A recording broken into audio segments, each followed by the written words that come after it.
ওষুধের মূল্যবৃদ্ধি নিয়ে বিভিন্ন সময় অভিযোগ উঠছে। এবার সেই সংক্রান্ত বিষয়ে একটি সেমিনার অনুষ্ঠিত হলো কাঞ্চনপুর টাউন হলে।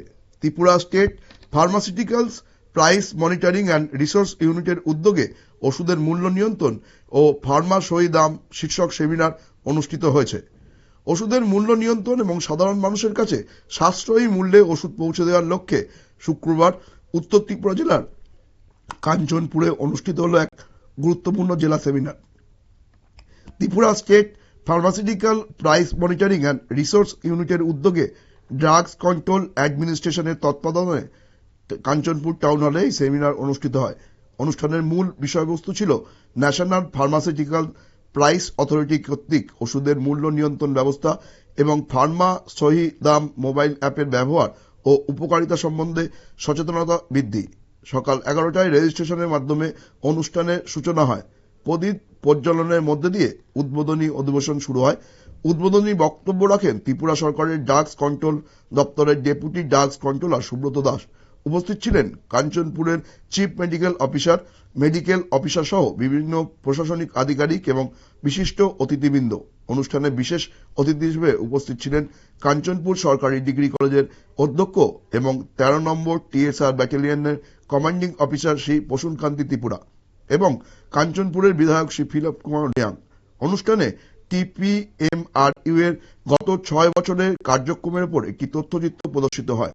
পাশাপাশি ফার্মা সহি দাম অ্যাপের মাধ্যমে কিভাবে সাধারণ মানুষ ওষুধের সঠিক মূল্য জানতে পারবেন এবং অতিরিক্ত দাম আদায় করা সম্ভব সেই বিষয়েও বিস্তারিত আলোচনা হয়। দ্বিতীয় অধিবেশনে অনুষ্ঠিত হয় কারিগরি সেমিনার। এই বিষয়ে শুনে নেব সংশ্লিষ্টের বক্তব্য।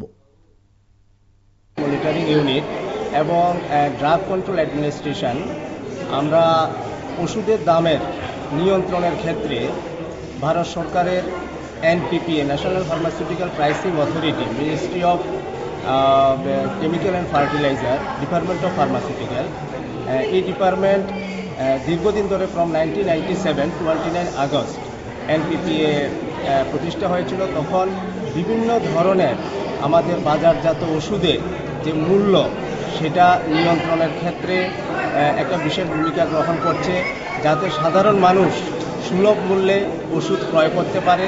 কারণ আপনারা জানেন, কোনো একটা মলিকুল ওষুধের বিভিন্ন ব্র্যান্ডে বিভিন্ন ধরনের রেটে বাজারকৃত হয়।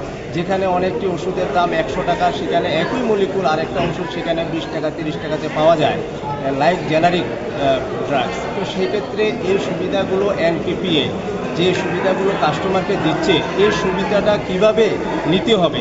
যেমন ফার্মা সহি দাম একটা কম্পিউটার একটা মোবাইল অ্যাপ আছে, যে অ্যাপের মাধ্যমে যে কোনো কাস্টমার ওষুধের সঠিক মূল্য, যেটা কম দামে কোন ওষুধটা ক্রয় করতে পারবে, সেটা কিন্তু সেখান থেকে ওনারা দেখতে পারেন। তো এই ধরনের NPPA এর বিভিন্ন অ্যাক্টিভিটিস, যেমন করোনা কন্ডিশনে আপনারা জানেন আমাদের বিভিন্ন ধরনের মাস্ক থেকে শুরু করে অক্সিজেন থেকে শুরু করে বিভিন্ন ওষুধ যেগুলো মানুষের খুব প্রয়োজন হয়েছিল, অ্যান্টিভাইরাল, রেমডেসিভির ড্রাগস এবং বিভিন্ন ধরনের ওষুধের দাম নিয়ন্ত্রণ কিন্তু NPPA নিয়ন্ত্রণ করেছিল। পাশাপাশি আপনারা জানেন কার্ডিয়াক স্ট্যান্ড, যেটা আগে 1 লক্ষ 2 লক্ষ টাকা দিয়ে পাওয়া যেত, সেই কার্ডিয়াক স্ট্যান্ডটা এখন মানুষের সুবিধার জন্য NPPA মাধ্যমে ওরা দাম নির্ধারণ করে দিয়েছে এবং সেই কার্ডিয়াক স্ট্যান্ড এখন 25,000-এর মধ্যে পাওয়া যাচ্ছে।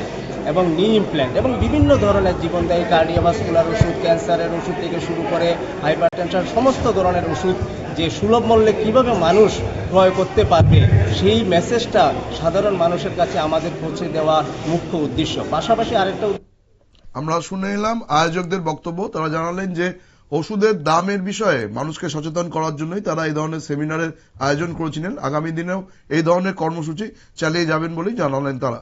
নজর রাখবো পরবর্তী খবরের দিকে। তার আগে নিয়ে নেব ছোট্ট বিজ্ঞাপন বিরতি।